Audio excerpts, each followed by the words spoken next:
السلام عليكم. هنعمل بط بالبرتقال النهاردة، وصفة لذيذة قوي وطعمها يجنن. يلا نبدأ الفيديو. معانا بقى البطة بتاعتنا، الحجم المناسب ليكو. هنغسلها كويس جدا، نشفها من بره ومن جوه وتبقى نظيفة وجميلة معانا بقى بودرة البرتقال البطل بتاعنا اللي انا عامله له فيديو مخصوص ليه لوحده، هتقلبوا في القناة هتلاقوها.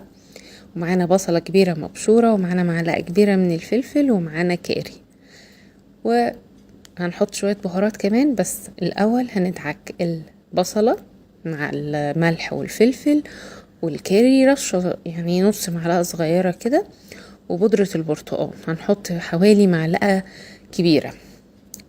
ومعانا روزماري طازة، لو مش متاح الطازة ممكن نستعمل المجفف عادي.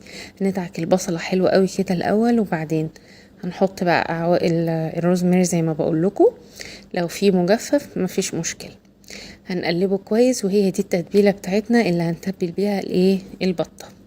وتحت الجلد كده نحاول نفتحه بالراحة عشان ما نبوظش الشكل بتاعها، بالمعلقة كده وبالراحة جدا عشان ما نقطعهاش ولا نبوظها بس. ونبدأ بقى نحشيها جوه كويس جدا بالبصلة، ما بين الجلد وبين اللحم، وندعكها دعكة تمام كده، عشان انتوا عارفين التتبيلة بتدي طعم جميل للطيور، وعشان كمان ما نحسش فيها بأي طعم ما نحبوش.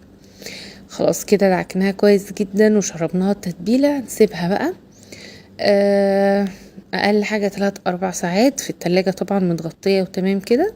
وبعد ما اتبلت معانا وخرجت من التلاجة، هنبدأ بقى نضيف لها شوية خضار زي ما نحب. انا حطيت جزر وبصل وشرايح من التوم لما بيبقى مشوي بيبقى طعمه رهيب.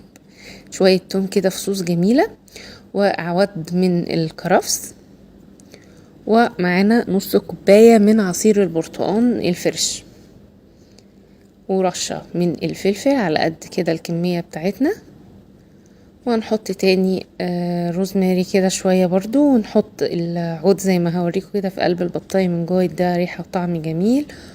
وبرضو هنقطع شوية برتقان وهنغطيها بورقة زبدة والفويل بتاعنا، وندخلها الفرن حسب بقى حجم البطاية.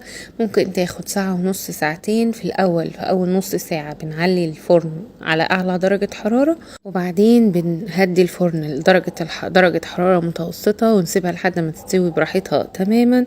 وبعدين نشيل بقى الفويل من على الوش ونسيبها تتحمر وتبقى بالشكل الجميل ده.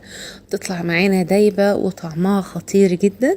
جربوا الوصفة بالطريقة دي وقولوا له رأيكم، والسلام عليكم ورحمة الله.